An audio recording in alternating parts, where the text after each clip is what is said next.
而今独占鳌头后，始信人间有钓台。此为连州刘郎君所作。兴味索然，平平无奇。这商人办事会啊，就如隔行隔山，是请错人了吧？玉花琼蕊两相宜，谁道春宫未有丝？不是东君无别意，故开桃李作芳姿。此为丰州闵郎君所作。哎，凑数之作，难登大唐。哎，不知徐特使的诗何时念诵啊？就是啊，让我们一睹徐特使的风采吧。是啊，何时念诵啊？素闻师弟颇有诗才，今日广州文人可有幸一睹师弟的风采呢？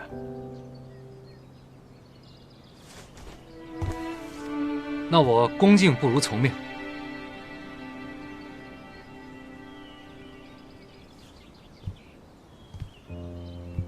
今日是珍珠诗会，自然以珍珠为题。这世人只知珍珠之美，却不知采珠之苦。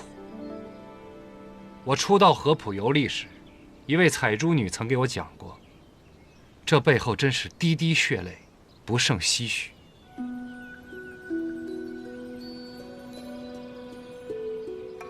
采珠人深潜入海，冰寒彻骨，抛背得珠，更为躲避食人礁鲨，只得鱼跃出水，形似鲛人。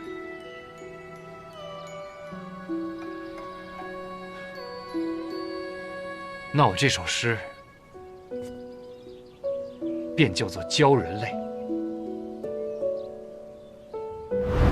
张郎君，你是诗人，空闲之时，可否写一首采珠的诗，让天下人都知道采珠之苦？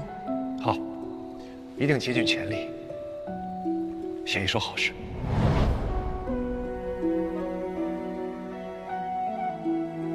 南海有鲛人，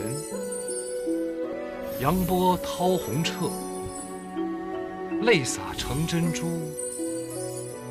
龙宫锁霜雪。鲛人随波逝，采珠不嫌缺。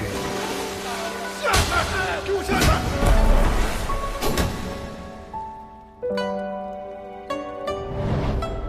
浪底寻母背，凌棒离寒体。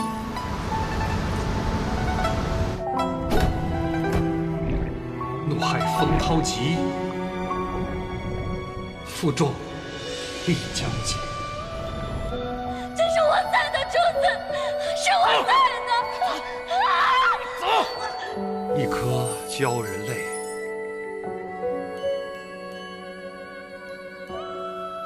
万千朱奴血。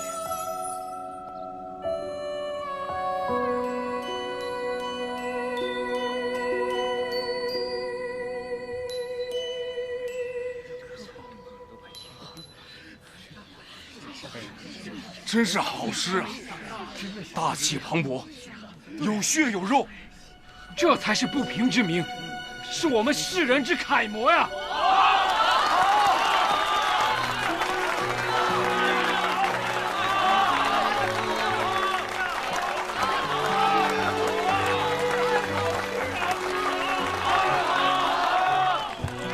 我看此次珍珠诗会魁首，非张郎君莫属。师弟真乃是旷世诗才，这首诗师兄真的是自叹不如啊！师兄过奖了。其实这最后两句，并非出自我口。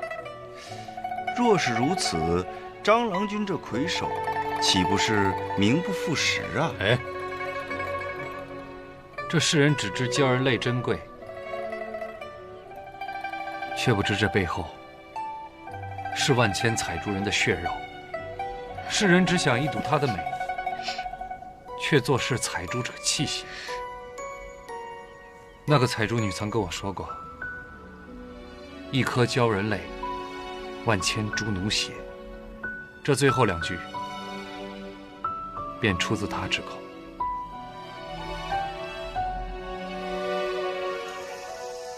张郎君真是诚信无双，这首鲛人泪，定能传唱天下。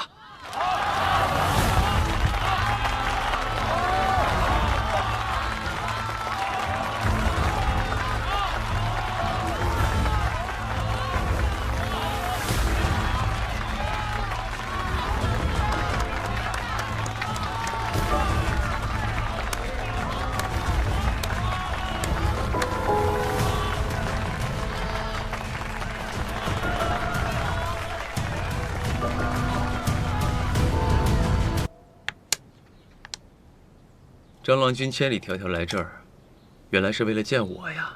燕郎可真会说笑啊！你又不是淑女，哪儿来的君子好逑？不过端午聪慧坚韧，却受了不少恶行，也不知外面之险，可谓是涉世未深，还请燕郎君好生善待他。这天底下苦难之人那么多，你管得过来吗？端午是我船上的丽人，就不劳烦你操心了，啊？你我相识全是因为珍珠，你将崔氏珍珠一举买空，真是好大的手笔。但你可知贡珠私下不得买卖？是否是贡珠，那是崔家的事儿，我就是个商人，我只知道钱货两讫，两不相欠。为什么卷入这场是非？那自然是有利可图，仅此而已。不过我听闻了一桩轶事。话说当年建造珍珠楼的，不是姓崔，而是姓燕。哦，这事我也略有耳闻。听说那家扬州燕氏被满门抄斩，无一生还。珍珠楼被烧时你在哪儿？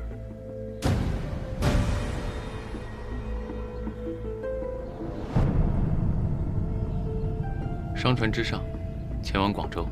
而你到了广州，崔定就死在了海边，为何？死有余辜，恶贯满盈。崔定死前明显遭受过殴打，死状相当惨烈，罪恶滔天，死不足惜。可是有人跟我说，崔定上了你的船。那这就奇怪了。这崔十九下了悬赏令，如果有人看到了，为何不去领赏啊？蜃楼原先是合浦商船，崔定上了船之后，便挂起了你燕氏的旗号。此事在下甚是不解。我姓燕呐。你瞧我，把这事儿给忘了。这样，那日我还真碰到了一位故人，他可以为我作证。郎君啊，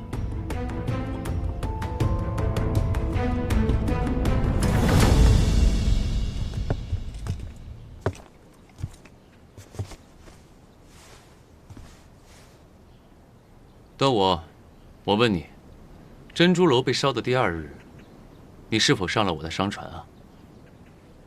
是。那你是否跟我在一起？是。那你是？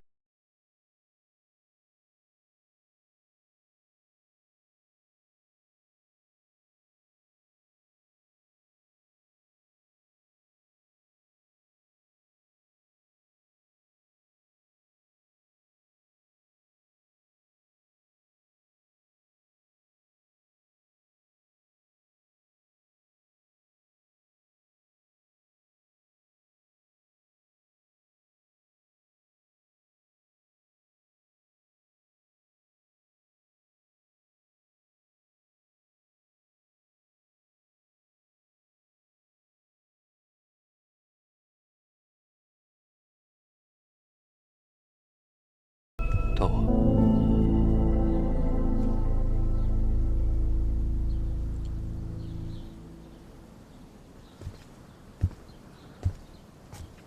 端午，你可知道包庇杀人是什么罪名？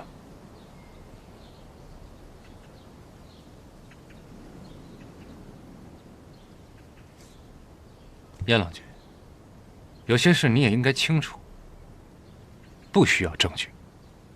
崔氏猪场每年给朝廷的贡珠有差，而这些珍珠现在在你手里，你肯定脱不了干系。我会盯着你的。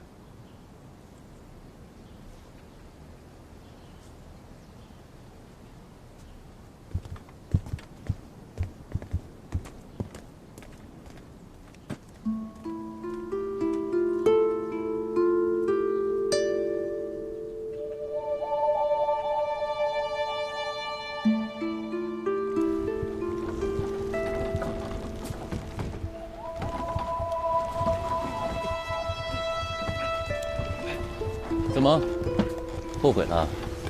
后悔没跟张郎君走啊？人家毕竟是吏部尚书之子，哪怕你到人家做个妾，我相信这一辈子也可以锦衣玉食。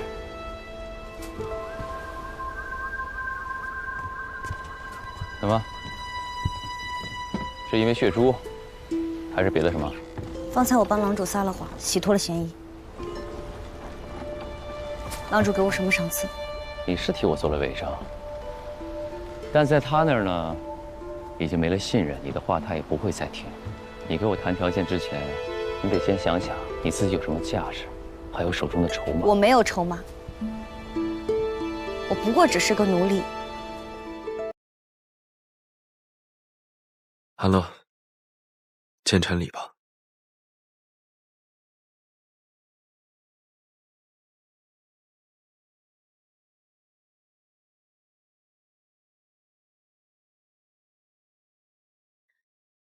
我还以为太子殿下让我行晚辈礼呢。太子殿下带臣到这儿是为何事啊？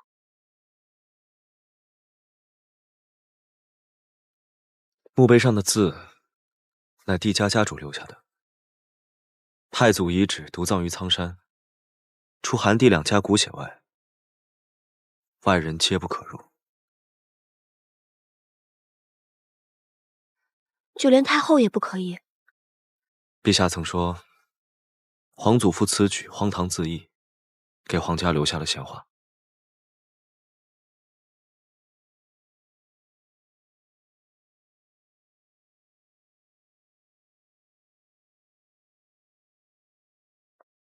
从这个方向看过去，正是靖南。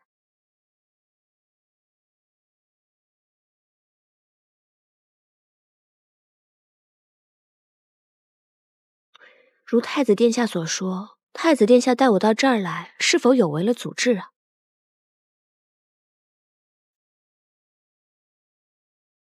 我想让皇祖父见见你。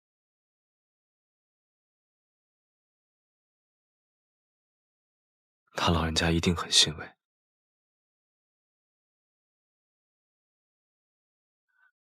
安乐，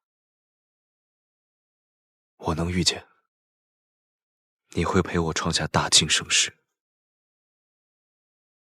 恭送太子殿下回京。恭送太子殿下回京。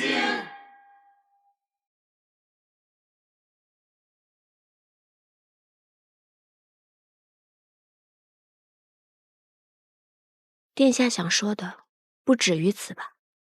你锋芒毕露已成事实，朝廷之中不会因此毫无芥蒂。回京之后，我会上奏陛下，无论是赈灾，还是寻得钟离文贪赃枉法的证据，功劳皆在于你。既然都知道我得罪了忠义侯，太子殿下还要为我上奏，是存心要逼安乐彻底站太子殿下的队，从今往后一条道走到黑呀。安乐，你已卷入朝廷争斗之中，无法脱困，所以我想以太子的身份恳请你留在我身边。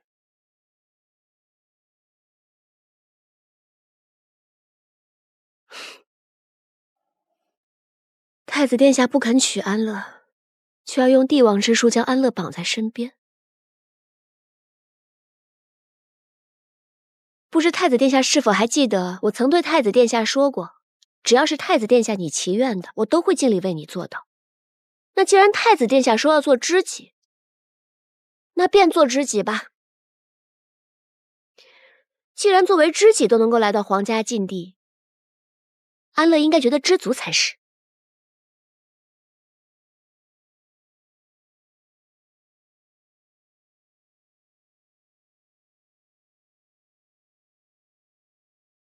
你能答应，我很高兴。只是这太子妃之位虽然不可得，但安乐还是会全力以赴争取。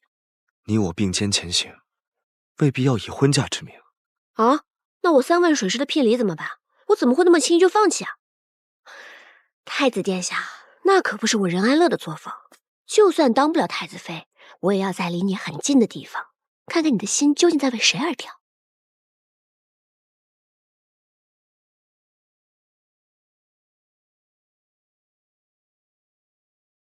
一条尾巴。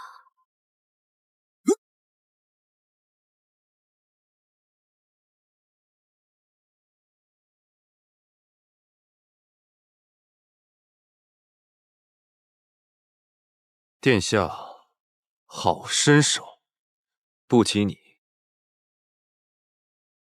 我早料到今日殿下会来苍山，没想到任大人却成了计划里唯一的例外。你没想到，我也没想到，我们俩都被殿下给算计了。殿下，你这棋下的可真好啊，一箭双雕啊！原来我是被骗来苍山的。殿下，您用千金之躯，只是为了诱我出来吗？毕竟你乃忠义侯座下暗卫之首，大境不世出的剑法天才。殿下是何时察觉我的身份的？你曾效忠我7年，我自是信任你的，不然你也不可能成为我的贴身侍卫，统领太子府禁军。只是此次下江南，忠义侯未免太过心急，务必要在2日之内送到刑部尚书骆明熙手中。属下遵命。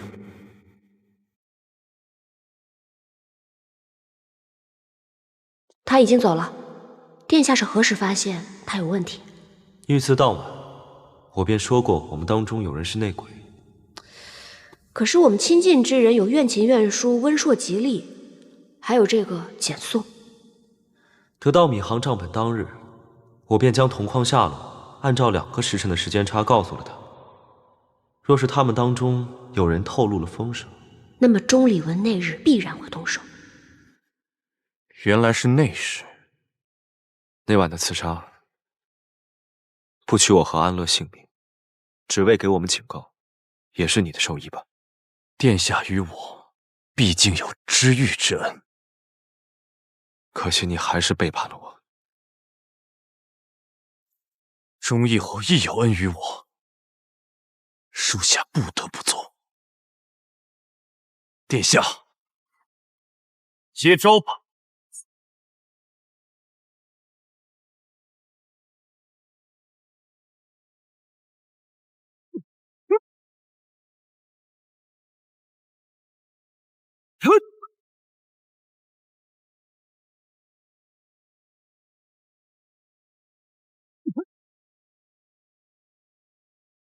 他不是寒夜的对手。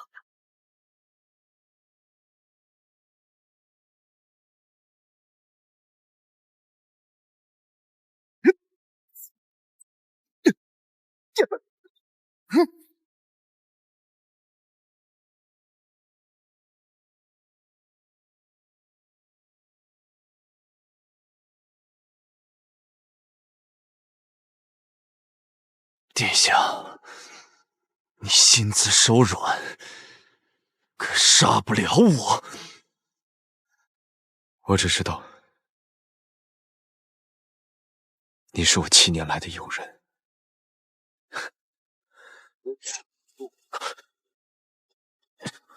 认识殿下，值得。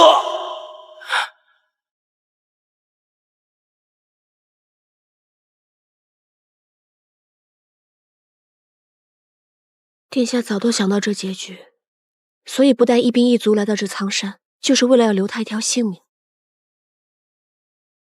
可惜他太过骄傲，不愿承我的情。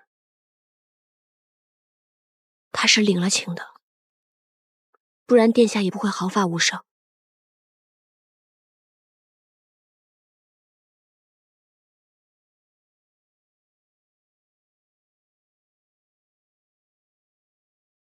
走吧。殿下，殿下与我也是友人与知己相称。若是有一日我对殿下也拔刀相向，殿下又会如何？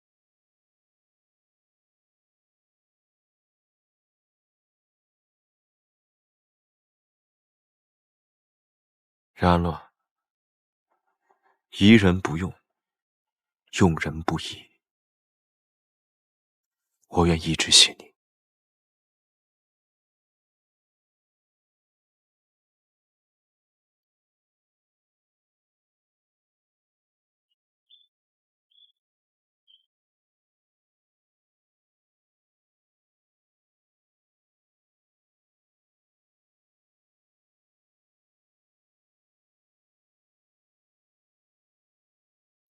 太子带着任安乐去祭拜了太祖，是。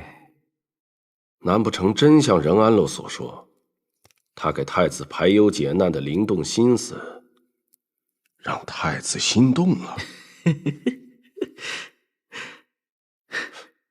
赵福，笑什么？老实说。老奴不敢。朕恕你无罪。陛下，您想想，这任大人江南一行，对忠义侯的一系，又是得罪了一遭。太子殿下若是真的对任大人有意，太子一向嫉恶如仇，朕一早就知道。他早就不满古云年的做派，如今几次三番的给古云年下马威，虽是得罪了权臣，也算在民间树立了储君的威望。如此说来，太子殿下能和任大人默契配合，也不枉了陛下的一片期待。只是太子有朕撑腰，而任安乐也是树了劲敌，只有太子一个人相护，怕是如履薄冰啊。那陛下的意思是，等他们两个回京后，朕跟太子好好商议此事。好。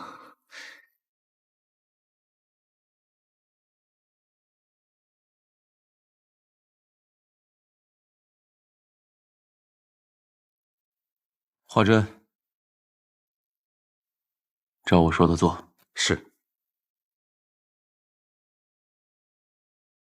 出来吧。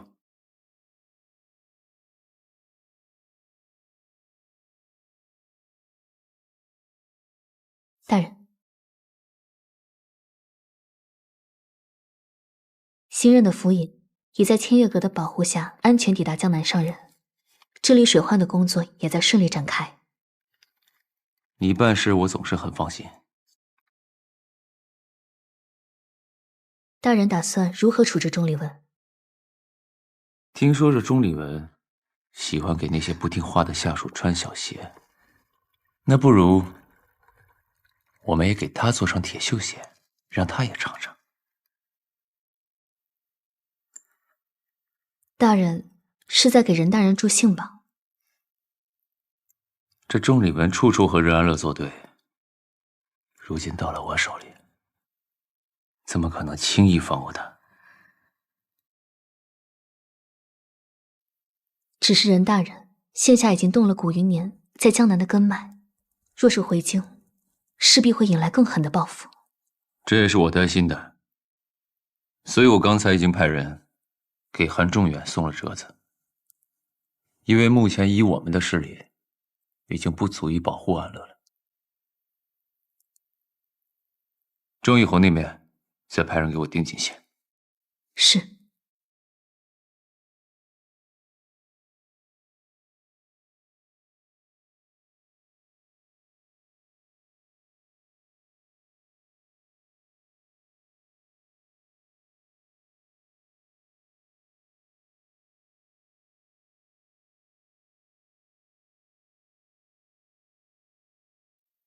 简宋死了，任安乐还是安然无恙。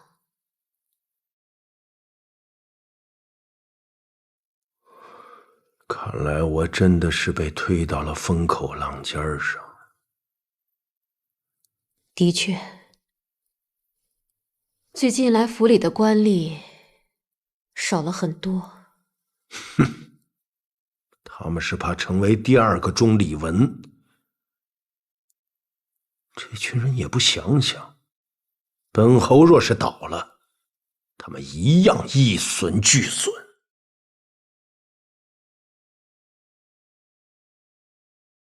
侯爷，那我们现在应该怎么办？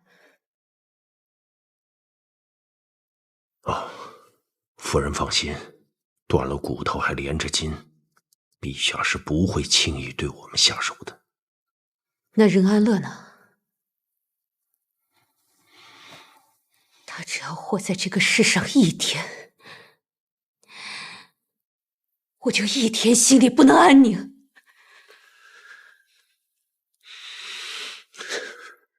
侯爷，你去哪里？去见陛下，为任安乐请功。侯爷，你这又是何必呢？他立得大功，难道我还要明面上和他针锋相对吗？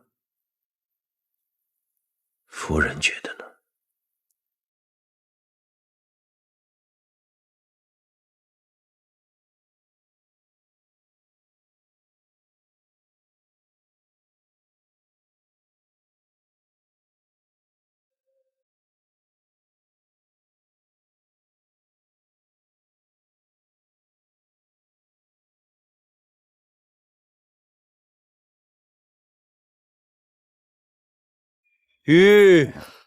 过了这道城门之后，风波又会更加激烈了。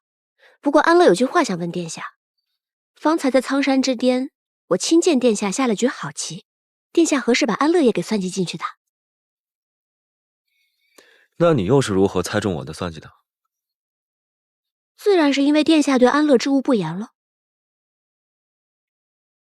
任安乐，自从你打着3万水师进京求聘的旗号，便每一步都踏在我的计划之上。这也都算是巧合吗？与其说是巧合呢，倒不如说是缘分吧。你到底为何而来？哼，安乐千里迢迢献上3万水师，自然是为太子殿下而来的呀。我不管你从何处来，但我知道你本性纯良，心怀大义，我会帮助你站到你想站的位置，也相信你会是个治世良臣。太子殿下总觉得自己将安乐看得一清二楚，却从来不肯正视自己的内心。殿下说自己对安乐从未动过心，安乐偏偏就不信。我要赶紧回京啦，要让我未来的公公看看他未来的儿媳才是。去。任安乐，你翱翔9天之翅，不该折在我的手里。话说那任安乐与太子联手，屡破大案，江南赈灾之行更是传为佳话。那日灾民齐聚望江楼，眼见赈灾官兵恃强欺弱，忽有一女子站了出来，用长剑将盛着馊水煲汤的木桶一劈2半。这女子何许人也呀？竟乃任安乐。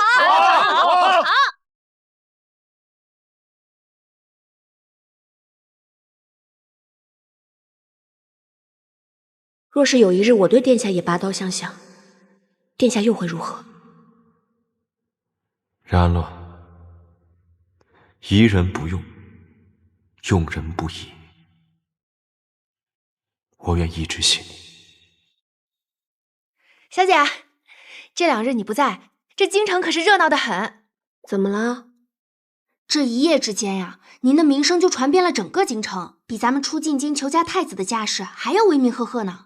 而且有传言说，这穆天府之行啊，您十有9功。咱们小姐自然是了不起，只是到底是什么人在催动这些声音啊？肯定不止一人。除了骆大人，还能有谁？太子。是，太子如今对小姐的事情是渐渐用心。甘露时雨，不思一物，万民之主，不阿一人。他的确是个很好的储君，只可惜如今我只是任安乐。小姐，你现在是不是对太子殿下有情了？院前，你还记得你闯入晋南大山的那日吗？记得。若不是小姐，院前早已冻死在山里。你要永远记得那一日，除了你自己，没有人能帮你记住过去。如果没有了过去，也便成不了如今的我们。方才那些话，以后别再说了。院前记住了。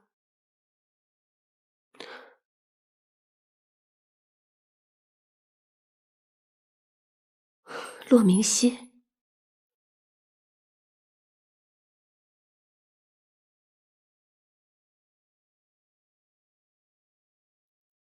恭喜你啊，阿乐！如今这朝堂之上，半数人已经受你恩泽，再加上这江南，也终于落下我们的棋子了。是我和寒夜，还有大家不知道的你。此去江南，有何收获？我随着那个荷花坠子一起去找到了一名叫做钟海的旧士身上。可惜时间过去实在太久，他已经下落不明了。但是在钟礼文家中的花瓶当中，确实找到了8万名将士的名录，还有10余名幸存者，他们的名字都被圈出，其中便有钟海。看来这个钟海至关重要，我会派千月阁全力追查。阿乐，如今朝堂之上，半数已经是我们的人，不参选太子妃也可以。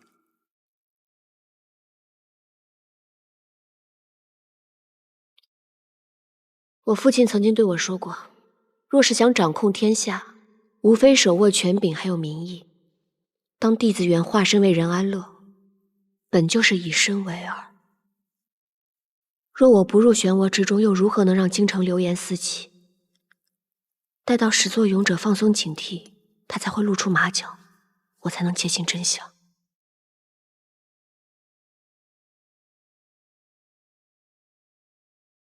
可我怕你深陷其中，忘了复仇。寒夜治理江南水患，无论是他的胸襟还是智慧，都当得一个好储君。但灭我8万将士，还有灭我9族的人，正是韩家。他是寒夜。明白就好。朕跟你说的是太子选妃一事，你却跟朕说任安乐。既然陛下已尽数了解此事，也该追任安乐之功。你知不知道，在你来之前，已经有刑部尚书和古云年为其上奏请功了。他为做太子妃而来，这一路上却将古云年给得罪了个干净。无论他是否只求嫁于你，这个女子都必然不简单。朕已经允许她入选太子妃，以后她就是你的人了，你可把她给朕看好。臣谢过陛下，但臣还是想说，臣非……打住！朕今晚赐宴，有什么话就当面跟任安乐说吧。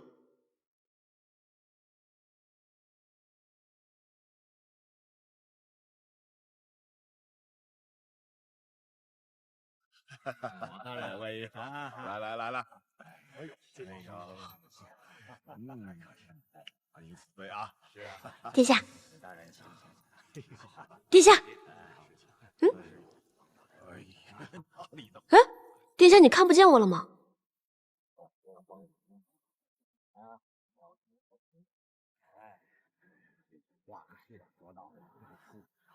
来，任大人，敬你一杯。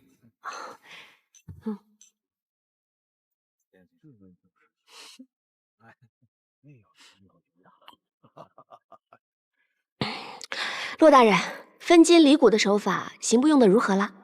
任大人的手法果然好用，所以呢，我连夜上奏，希望与任大人在朝中结为同僚，不要被儿女情长耽误了自己的前程。可是怎么办呢？我这个人心里就只有儿女情长，看来是要辜负骆大人的一番好意了。再说太子选妃一事，毕竟是我提出来的，如果我事先退出的话，岂不是就给别人做了嫁衣了？对吧，太子殿下？太子殿下，你平时还说我如此饮茶呢，怎么如今自己如牛饮水了？任大人，恭喜呀！哎呦，侯爷都来恭喜我了，实在是不敢当。任大人太谦虚了。试问坐下各位，有多少人没有尝过你的手段？我看看啊，哎呦，就差侯爷您了，您可得谨慎点才是，别哪天您就领教到我了呢。任大人屡屡立功，怎么也有本侯的功劳啊？侯爷说的正是，如今古奇善还有钟离文都成了我的垫脚石。说到这里啊，我就不得不跟侯爷对饮一杯了。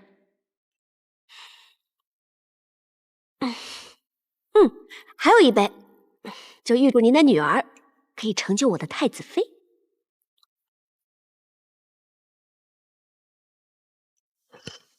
哦，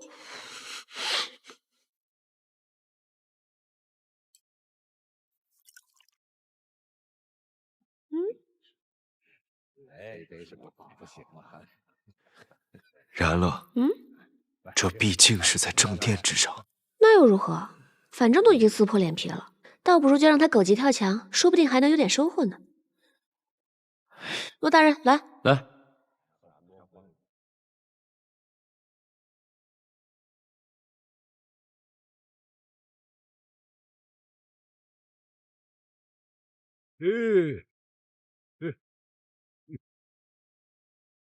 到了。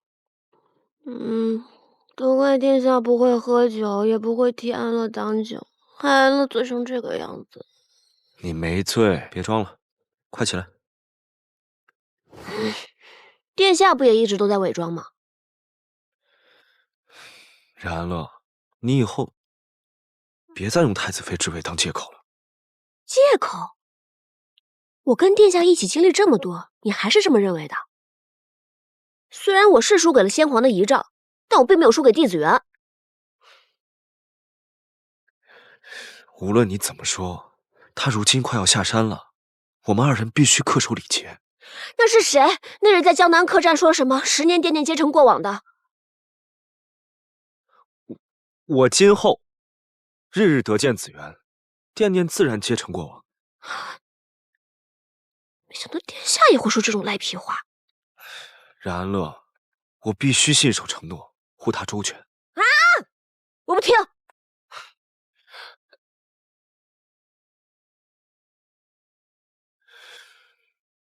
去刑部。是。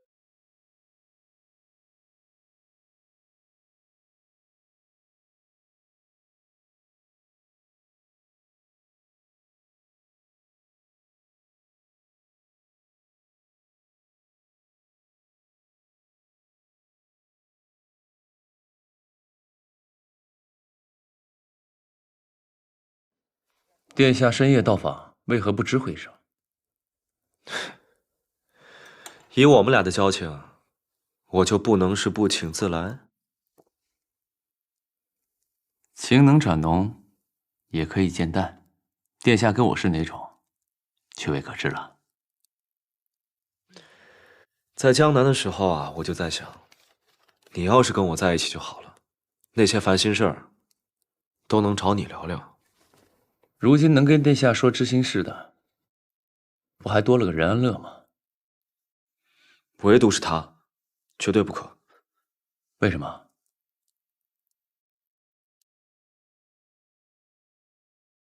他又不了解10年前的那些往事。但任安乐冰雪聪明，一点就通，他怎么会不了解？倒是太子殿下你越是坚决，就越让人觉得心虚。我没有。你有。骆明熙，我只是欣赏他的为人和才情。你不也是一样？原来太子殿下今日来找我，是想问我为任安乐请功之事。我就是在想，你为何对任安乐也如此上心？这个“也”用的倒是巧妙。我就是好奇，你在朝中从来不偏倚，不结党，特立独行，什么时候和他走这么近了？我之前跟殿下说过，请你把他让给我。你是说你的刑部？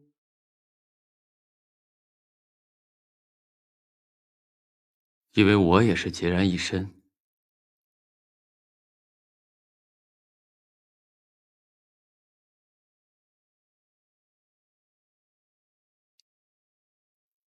不知从何时起，我总是揣摩不透你的心思。你看，你嘴上说要娶弟子园，但心里却不愿我和任安乐亲近，这又是为什么？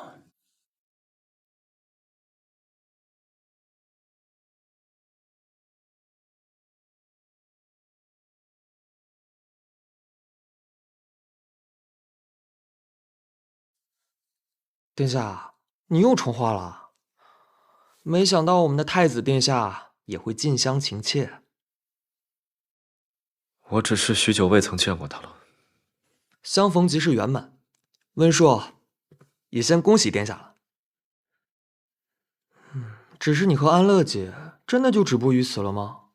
我虽然一直没见过你说的岱山那位，但听你的形容，我觉得跟安乐姐更加贴切啊。可惜。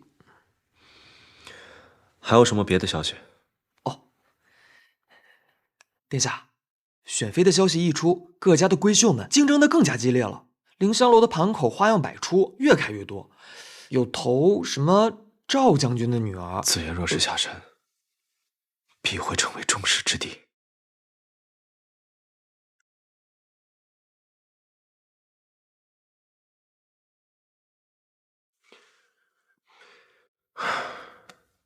这任安乐劝陛下让帝家孤女下山，有何居心？此事必有蹊跷。任安乐一向不按常理出牌，侯爷你又不是不知道，浑水摸鱼嘛，这水越浑才越好。帝家孤女绝不能下山。小爷，当年你我奉旨查抄帝家孤女都是看着的。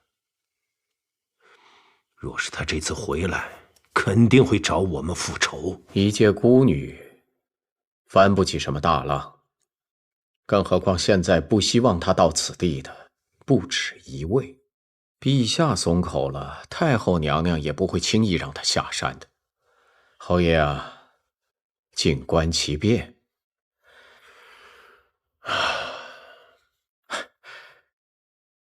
我看朝中有许多人举荐令千金，说不准这侯爷府要出一位太子妃了。调侃我？太子选妃乃是朝中头等大事，我府现在处于风口浪尖，稍有不慎那就是登高跌重。这群没眼力见的，还在不断上奏。令千金是众望所归，侯爷何必唉声叹气呀？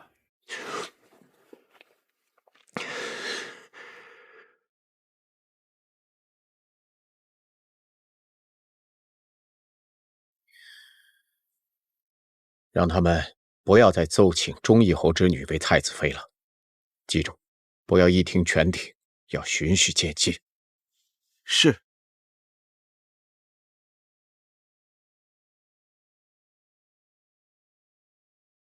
子安，只要我活着，帝子元就不能下山。既然他要下山，那他就不能是帝子元。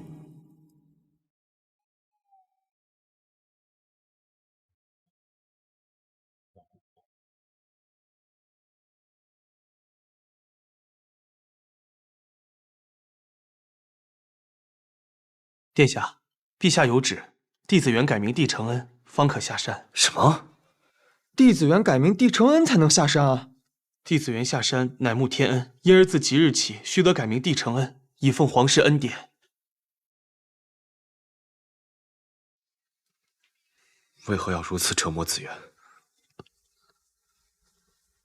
殿下，你觉得帝小姐她不会改名？10年前的那桩旧案，子元他断不可能认为自己是承慕天恩的。殿下，你这是要去哪儿啊？进宫见陛下。他怎能如此折辱子元？殿下，这不只是皇上的旨意，也是太后的意思。殿下，你现在触怒陛下，紫元小姐的处境只会更加艰难。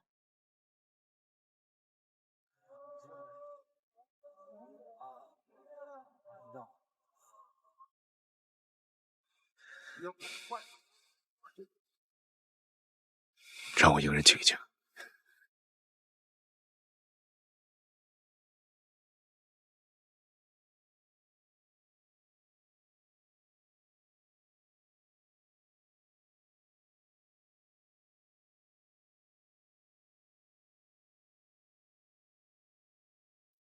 杀人诛心，他这道旨意下得真够决绝的。看来我们还是把韩仲远想得太善良了。雷霆雨露，俱是君恩，不必生气。你若果真心如磐石，我倒可以放心许多。那你可以放心了，诛灭9族都已做了，留下遗孤当然是恩赐，能够换个名字下山，当然是莫大的恩赐。够了，安乐，我了解你，你断不会对仇人逆来顺受。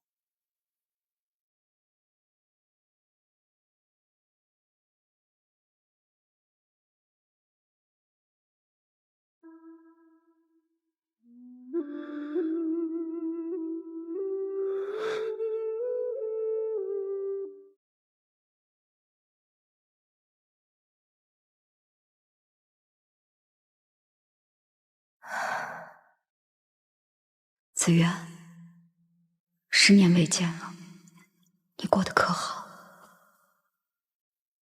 我知道以你的性格，绝对不会改名下山。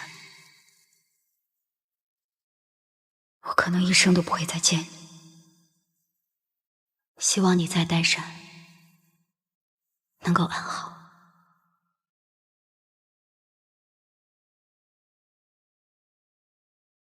不对。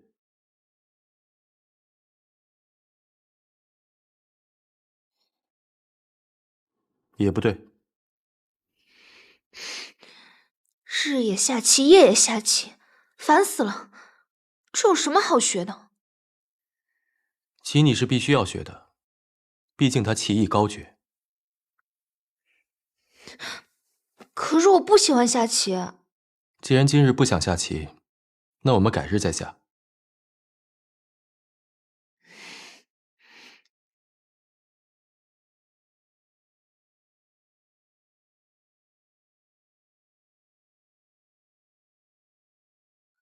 母亲，今日我听到了4声鸟叫，为什么只有3只鸟？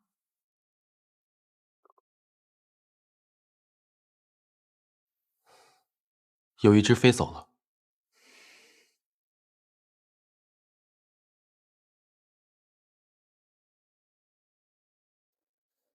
不过也无妨，多一只鸟，少一只鸟有什么关系？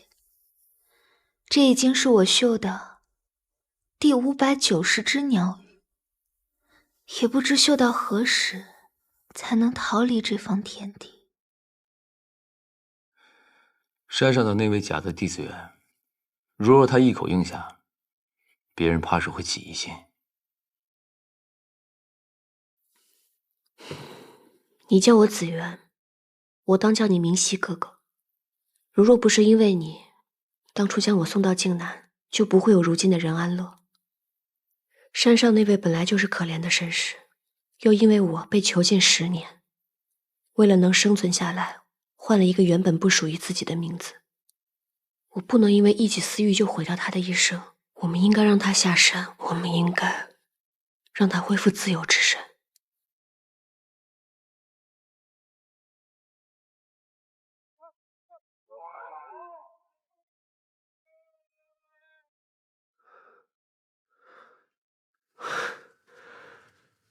真的是他的自己，一并帮我包起来吧。好嘞。这本书我要了。殿下，这本书对我来说有特殊的意义。你可以换个别的吗？我都应你。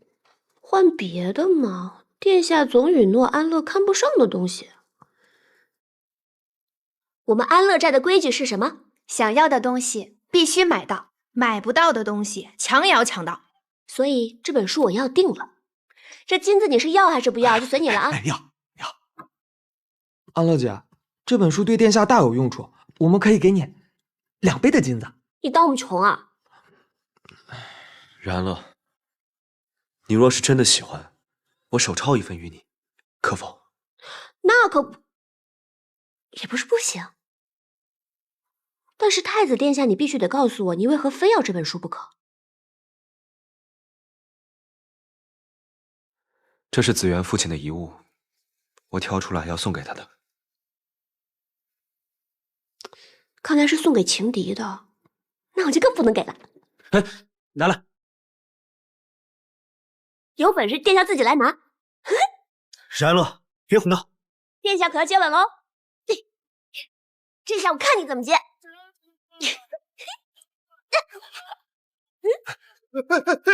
呦，我的姑奶奶呀！掌柜的，对不住了。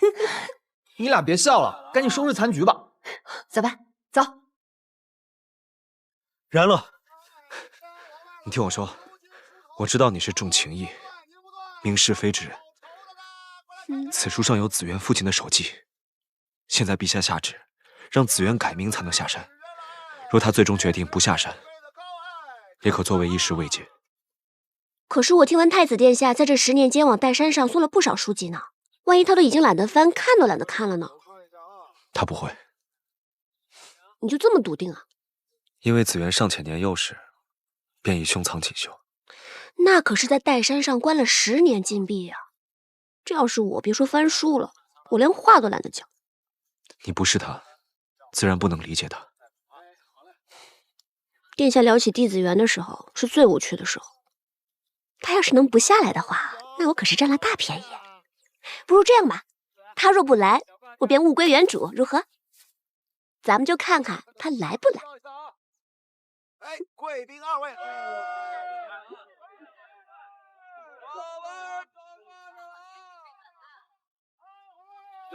真是您的自己，父亲，我必为帝家洗清冤屈。